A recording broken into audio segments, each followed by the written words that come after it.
안녕하세요. 승리한사 가족 여러분. 오늘은 고린도전서 14장 26절에서 40절까지의 말씀입니다. 고린도전서의 35번째 강좌로 모든 것은 덕을 세우고 품위와 질서 있게 하라는 제목의 말씀입니다. 승리한사는 말씀 중심 예배 중심의 성경 전문 교사를 양성하기 위해서 만들어진 성경 공부 교재입니다. 승리한사는 2017년 11월 고린도전서 11장에서 16장까지의 말씀으로 구성되어 있습니다. 승리한 삶 발행이신 박예율 목사님의 구속사로 조망한 성경 연속 강해집을 통해서 편집이 되었고요. 이번 달 내용은 고린도전서 2권의 내용입니다. 구속사로 조망한 성경 연속 강해집은 신약이 30권으로 완간된 이후에 창세기가 6권, 시편이 9권, 소선지서가 8권, 다니엘서가 2권으로 완간되어 있습니다.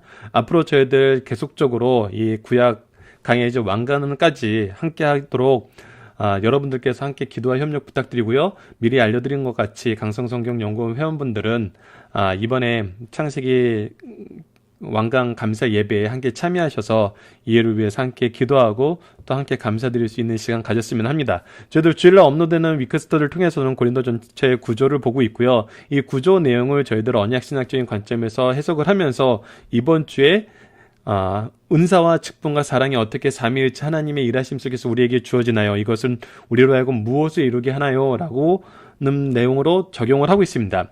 저희들이 결국 오늘 말씀에서 기준이 되는 두 가지가 분명하게 소개되는 것인데 그것이 무엇이냐면 덕과 질서입니다. 그래서 우리에게 주신 은사가 덕을 세우고 질서를 세우는 방향으로 가는지 아니면은 덕을 세우지 않고 나의 의를 세우고 질서를 세우는 것이 아니라 질서를 바꾸려 하고 파괴하려 하는지 이것을 우리가 분명히 봐야 돼요. 그리고 이것을 볼 때 우리가 주시는 은사와 직분과 사명을 바르게 사용하면서 사랑을 이루는데 우리가 나아가고 있는지 아니면은 나의 의를 세우는 잘못된 방향으로 나갈 수 있는지 구분하는 기준도 된다는 것입니다. 이것을 지키는 기준인과 동시에 구분하는 기준이 된다는 것을 우리에게 분명히 가르쳐주고 있습니다. 그래서 우리가 이것을 통해서 구분할 수 있고 구별할 수 있어, 즉 분별할 수 있게 된다는 것이죠. 자, 본문 말씀을 보도록 하겠습니다. 모든 것은 덕을 세우고 품위와 질서 있게 하라는 것입니다. 말씀을 보도록 하겠습니다. 26절입니다. 그런즉 형제들아 어찌할까 너희가 모일 때에 각각 찬송시도 있으며 가르치는 말씀도 있으며 계시도 있으며 방언도 있으며 통역함도 있나니 모든 것은 덕을 세우기 위해서 하라. 자, 분명히 얘기하는 것은 모일 때 각각의 찬송시, 말씀, 계시, 방언, 통역도 이것이 어떻게 돼야 되냐면 이런 것이 있다는 것은 무엇이에요? 이런 것이 준비되어 있다는 거예요. 이것이 막 갑작스럽게 막 우후죽순으로 막 터져 나오는 것이 아니라 준비된 상태에서 준비된 질서 속에서 있는데 이것은 무엇을 위해서 하라? 덕을 세우기 위해서 하라. 그래서 이 질서가 어떤 것인지 설명을 구체적으로 해줍니다. 27절 만일 누가 방언을 말하거는 두 사람이나 많아야 세 사람이 차례를 따라 한 사람이 통역할 것이요. 어떻게 하라 그래요? 막 할 수 있는 사람 다 나와서 하라는 것이 아니라 두 사람이나 많아야 세 사람. 근데 어떻게? 통역할 사람이 있을 때 통역으로 인해서 그래서 어떻게 해요? 28절에 만일 통역하는 자가 없으면 교회에서는 잠잠하고 자기와 하나님께 말할 것이라. 이것은 예배, 공예배의 형태로 들어오는 것이 아니라 개인적인 묵상 안에서 이루어지는 것으로 놓는 것이 무엇을 위해 좋다? 덕을 세우는 데 좋다는 거예요. 자, 예언에 대해서도 말합니다. 29절입니다. 예언하는 자는 둘이나 셋이나 말하고 다른 이들은 분별할 것이요. 자, 둘이나 셋이 말하는데 분명하게 전제가 뭐냐면 이것이 정말 하나님의 말씀으로 얘기하는 것인지 아니면 자기의 뜻대로 자기의 목적을 위해서 얘기하는 것인지 분별하는 자들에 의해서 분별된 것으로 하는 거거든요. 그래서 이것도 어떻게 되는 거예요? 둘이나 셋이 준비된 상태에서 하는 거예요.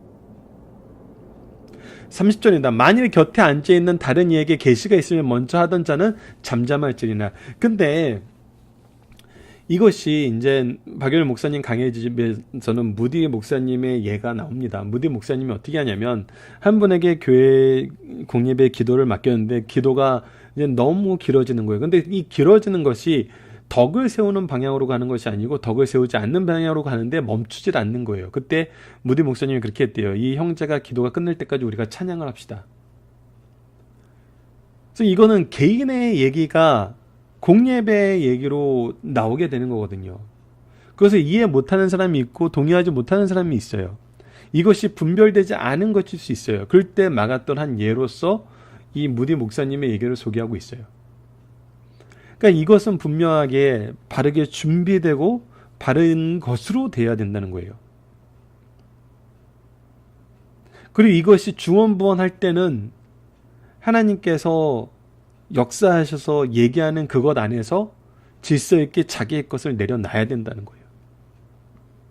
자, 31절에 너희는 다 모든 사람으로 배우게 하고, 그래서 결국은 우리가 원하는 것은, 우리가 보게 되는 것은 모든 사람이 이 일을 배우게 하는 거예요. 모든 사람으로 권면받기 위하여 하나씩 예언할 수 있느니라. 그래서 우리가 이것이 현대교회에서는 굉장히 좋은 형태로 저는 나와 있다고 봐요. 이것이 이제 현대교회에서는 두 가지가 같이 있어야 된다고 항상 많은 학자들과 목사님들이 얘기를 하죠. 뭐냐면 우리 지금 현재 교회는 각 교육기관이 있어요. 유치부가 있고 초등학부가 있고 중등부가 있고 고등부가 있고 대학부가 있고 장년부가 있어요. 때로는 이것이 이제 교회 형편에 따라서 약간 합쳐진 경우도 있어요. 근데 항상 이것을 어떻게 해요? 모든 사람이 바로 배우고 그 배운 바대로 바르게 권면받을 수 있게 각자의 사람들이 그 자기의 신앙의 대상들에게 얘기할 수 있는 형태로 지금 현대 사회의 한국교회 예배는 그렇게 지금 발전했잖아요. 그러면서 어떤 예배가 반드시 있어야 된다 그래요? 온 가족이 함께 드릴 수 있는 예배. 그래서 박열 목사님은 찬양 예배를 그런 예배로 했죠. 오전 예배는 각 기간 예배, 찬양 예배는 가족 단위로 드리는 예배. 그리고 이 가족 단위로 드리는 예배의 가장 또 좋은 방법으로 가정 예배. 그래서 승리하는 삶에서 항상 이 가정 예배를 두는 거거든요. 그래서 우리 가정에 있는 우리 소속된 사람들이 이해할 수 있는 더 구체적인 말씀으로, 우리가 잘 적용할 수 있는 말씀으로 그렇게 준비되어서 얘기할 수 있도록 우리를 또 어떻게 하신다는 거예요? 이 예언의 은사를 주신다는 거예요. 여러분들 놀라운 게 뭐냐면 때로는 그렇게 고백하시는 분이 있어요. 목사님의 말씀에 은혜 받는 것도 굉장히 중요해요. 이것은 질서 안에서 예배를 통해서 바르게 이루어져야 되는 거예요. 근데 때로는 봉사하시는 분들의 작은 위로의 말씀이 그분들의 마음에 더 큰 이 권면과 위로로 다가오는 경우가 있어요. 그래서 우리가 이 말씀의 사역을 하지 않는다고 하여서 이 가르치는 일에 동참하지 않는 건 아니라는 거예요. 때로는 우리가 언어로 배우지만 때로는 환경으로도 배우고 전인격적인 삶을 통해서도 배우거든요.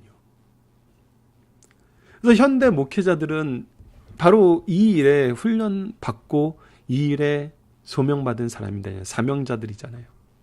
단순히 전하는 말씀으로 뿐만 아니라 전인격적으로 이 일에 수고하게 하기 위해서 교회라는 제도를 두고 교회 안에서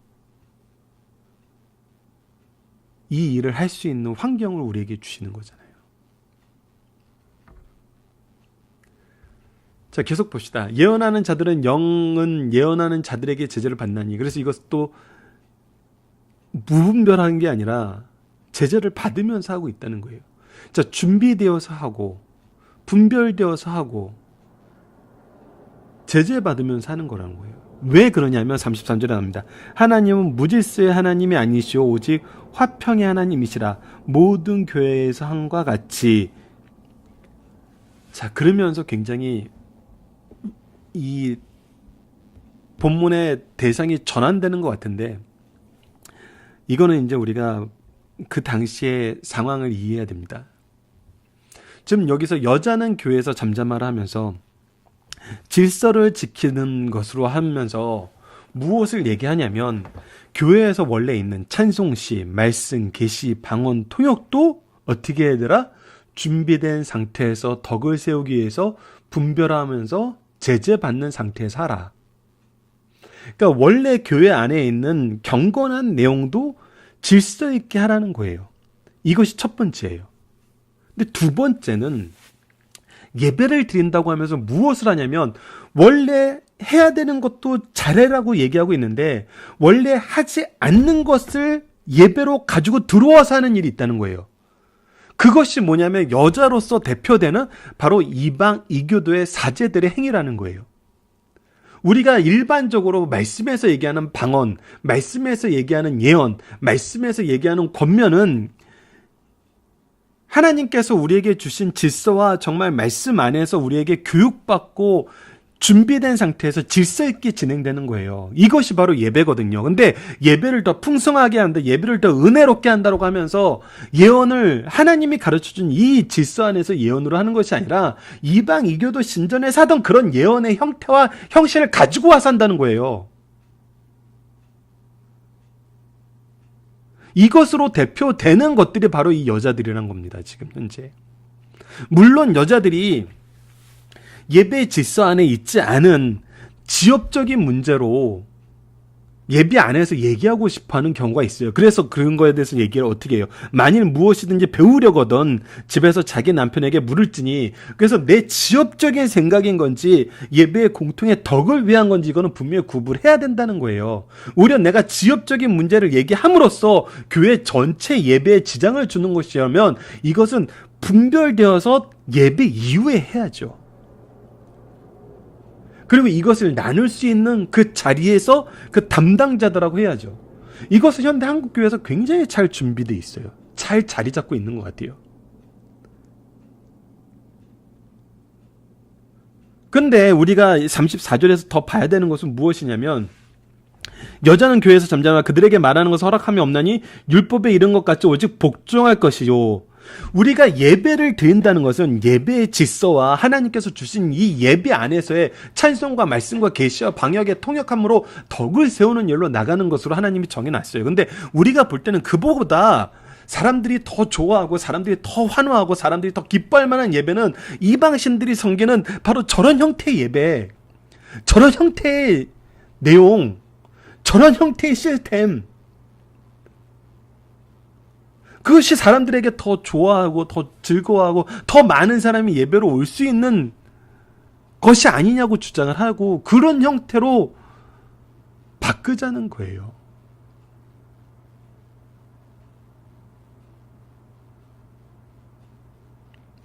우리는 현대사회에서 이미 이것을 경험하고 있잖아요.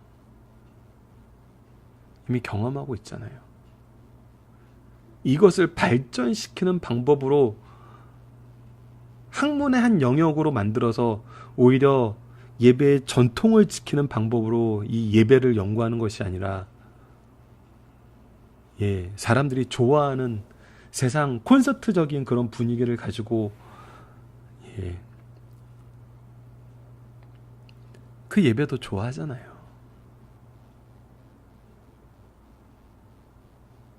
우리 목사님 얘기 듣는 것보다 연예인들 불러와서 얘기 듣는 것도 재밌잖아요.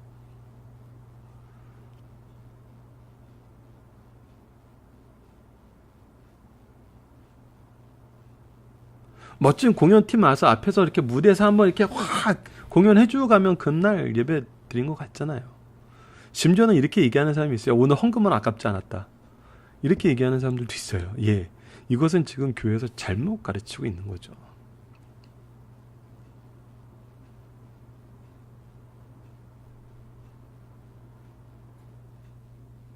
그래서 우리에게 얘기합니다. 하나님 말씀이 너희로부터 난 것이냐 또는 너희에게만 임한 것이냐.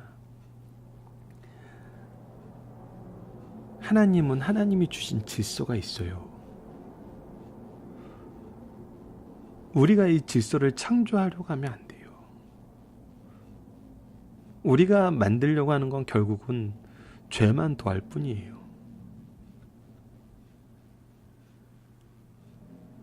만일 누구든지 자기를 선지자나 혹은 신령한 자로 생각하거든 내가 너에게 편지하는 이 글이 주의 명령인 줄 알라. 오히려 순종하라. 복종하라. 무엇에? 하나님이 세우신 질서에. 만일 누구든지 알지 못하면 그는 알지 못한 자니라. 무서운 말씀이죠. 그런즉 내 형제들아 예언하기를 사모하며 방언 말하기를 금하지 말라. 모든 것은 어떻게? 품위 있게 하고 질서 있게 하라. 품위와 질서는 누구의 질서이고 누구의 품위입니까? 바로 하나님의 질서이고 성령께서 인도하시는 그 품위와 질서입니다. 우리 교회 전통이 말씀 위에서 세워져서 수백 년간 검증되고 점검되어서 제재되고 분별되면서 만들어진 것들이에요. 그래서 이것을 바꾸려 할 때 내가 이 질서를 지키는 방향으로 바꾸는지 아니면 이것을 무너뜨리는 방향으로 바꾸는지 정도는 이제 우리가 구별해야 되지 않을까요?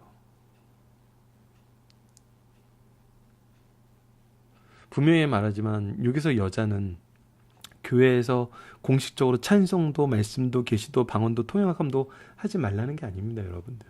이미 여인들이 기도할 때 머리에 쓰고 기도하라는 것을 통해서 교회 안에서 기도하는 것은 있어요. 근데 다시 한번 얘기하지만 덕을 해치고 지엽적인 문제로 공예배를 흔드는 그런 거 구별할 줄 알아야 된답니다.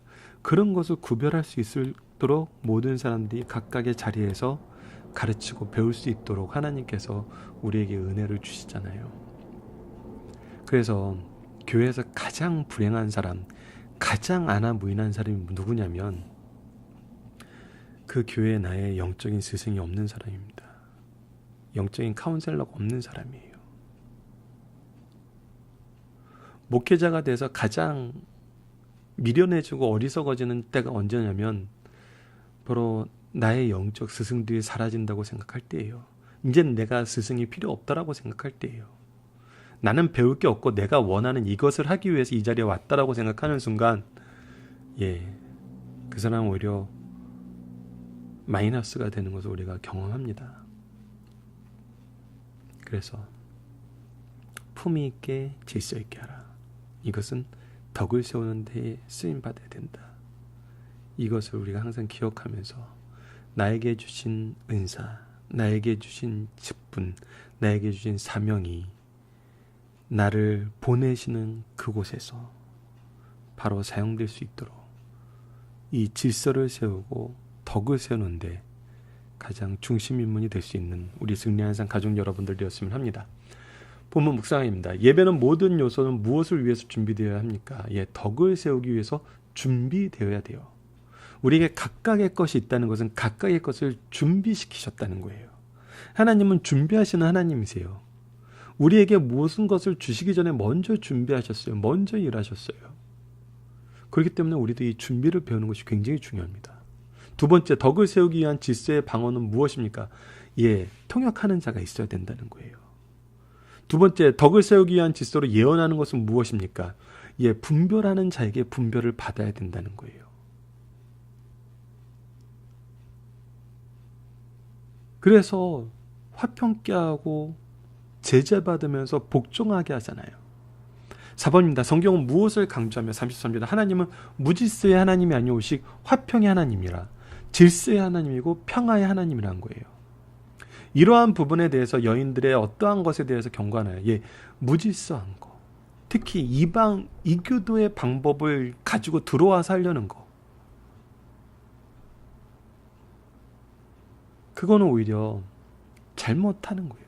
잘못된 걸 가지고 들어와서 그것이 더 은혜롭다고 얘기하는 거.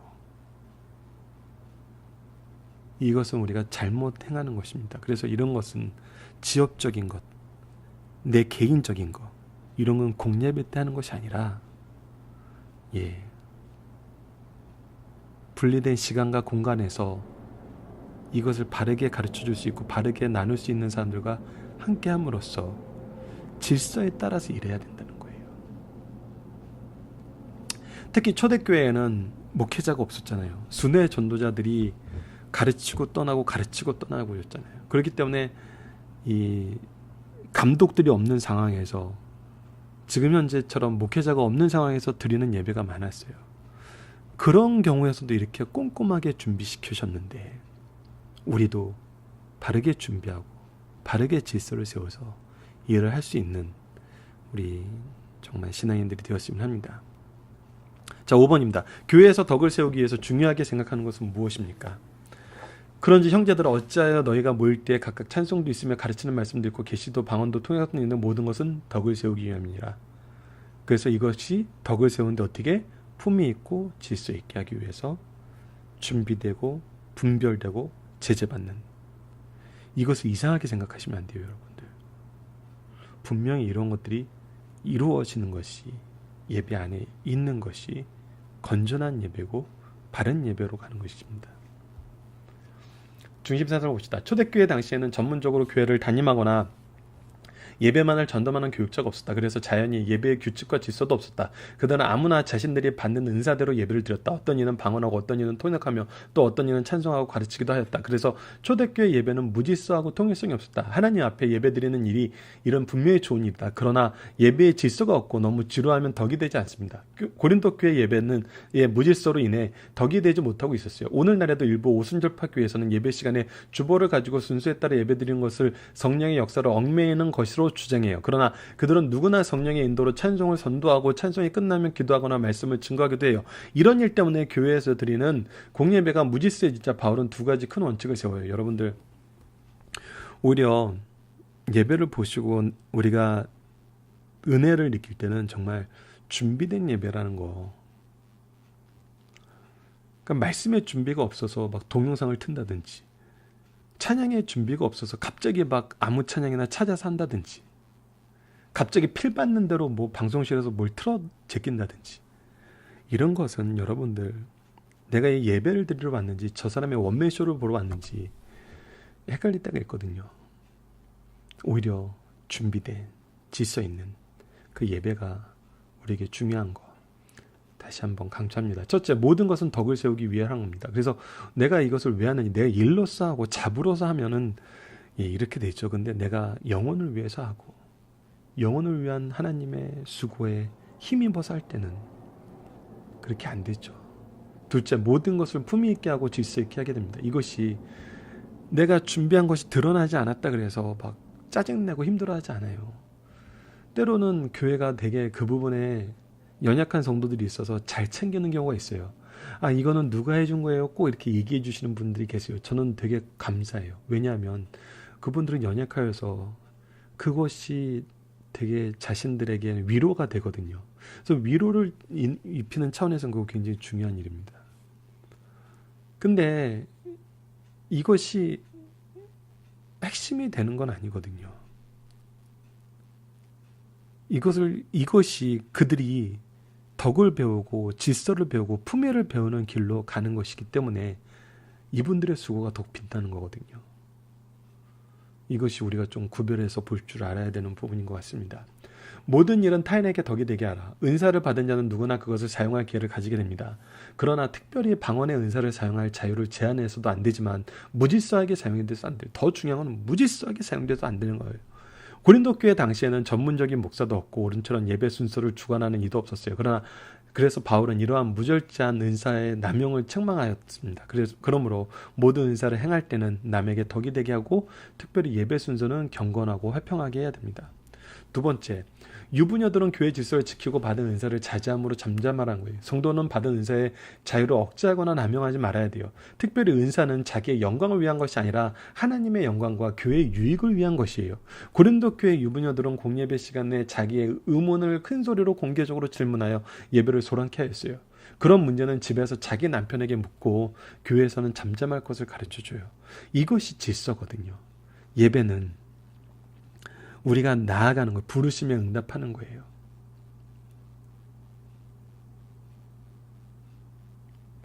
그렇기 때문에 이 준비된 질서에 의해서 우리가 순종하면서 나아가는 것이 먼저 되어야 됩니다.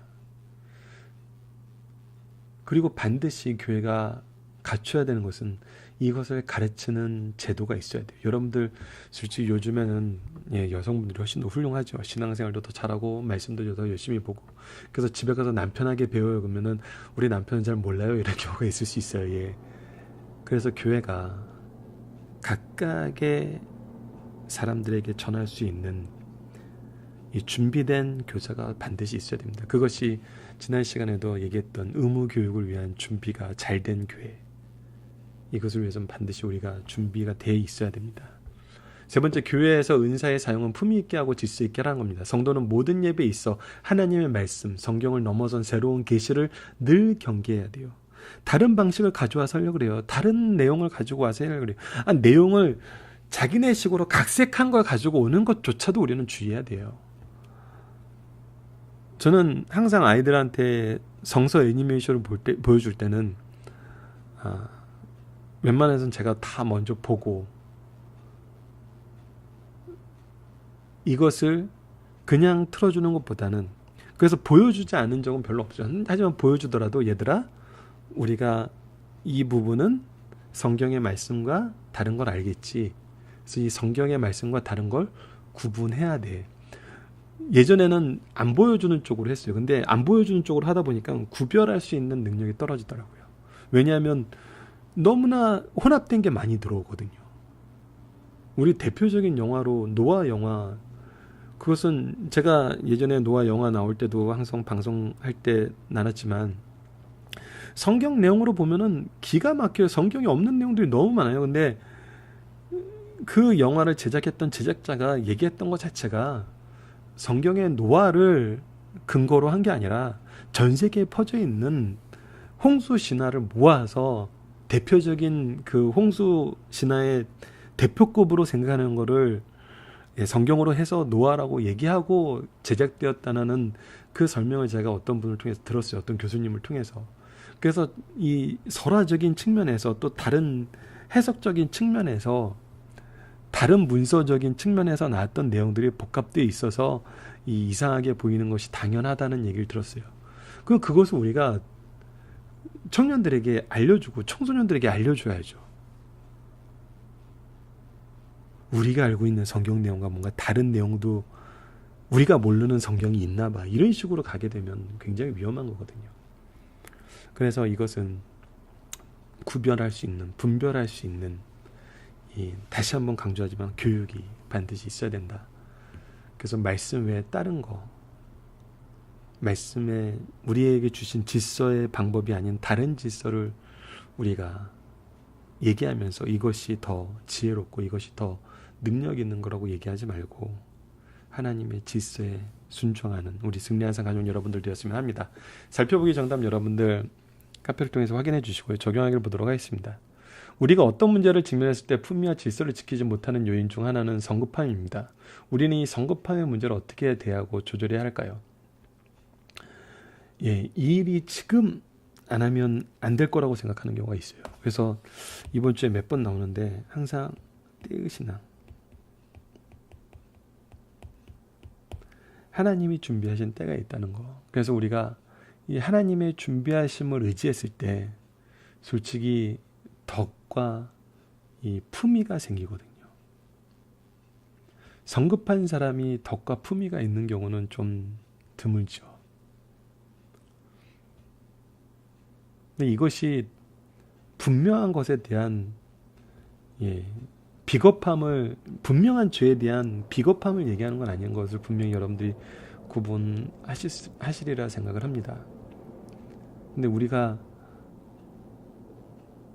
그 영혼을 바라보고 그 영혼에게 그리스도의 이 생명을 전하는 방법을 고려하지 않고 내 생각, 내 방법대로 하지 않으면 안 될 거라고 생각해서 이것을 빨리 해야 된다고 생각하기 때문에 나갔을 때는 오히려 문제를 확대해서 새로운 문제까지 재생산하는 것을 우리가 현장에서 경험하게 됐죠.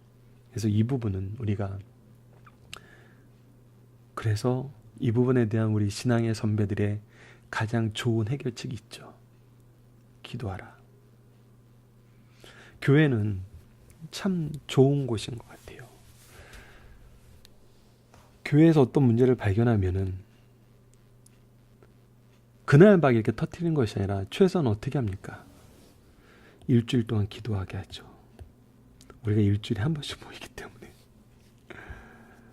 일주일 동안 막 자기네들끼리 팀을 짜고 막 음모를 짜고 막 세상적인 방법을 동원해서 하는 것이 아니라 어떻게 합니까? 일주일 동안 함께 기도하죠. 그래서 성령의 인도하심을 따라서 우리가 이 일을 해결할 수 있는 최소한의 시간, 일주일이 우리에게 확보되잖아요. 그래서 지혜로운 목사님들, 온유한 목사님들은 이 문제를 교회가 예배에 덕이 안 되고 그 주일 성수라는 이 의미에서 성도의 교제와 예배 내용을 해치는 것으로, 교제와 이 예배를 해치는 것으로 나갈 때는 어떻게 하냐면 중단을 선언합니다. 그리고 일주일 동안 기도한 후에 우리 다음 주에 다시 얘기해 봅시다.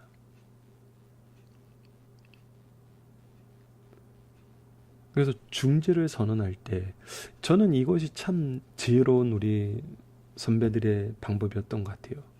끝장 토론을 합시다, 그게 아니에요. 세상은 끝장 토론해야 될 때가 있죠. 근데 우리가 교회의 일이라면은 중지를 선언하고 뭐 하는데 전념해보자. 말씀을 통해서 이게 옳은가 살펴보면서 기도하는데 전념하자. 즉 성령의 일하심을 의지한 후에 다시 이 얘기를 나누자. 너무나 지혜로운 방법 같습니다. 이 좋은 방법을 우리 신앙인들이 계속 계승해 나갔으면 좋겠어요. 우리 가정과 교회에서도 이 내용으로 같이 훈련받고 같이 질서와 덕과 정말 품위를 회복하는 가정과 교회가 되었으면 합니다. 말씀을 기초로 기도하기를 통해서 마치겠습니다. 하나님은 질서의 하나님이시고 이 질서를 통해 하나님의 신실하심과 의를 우리에게 보이시고 그 안에서 교회를 세우시고 통치하심을 보게 됩니다.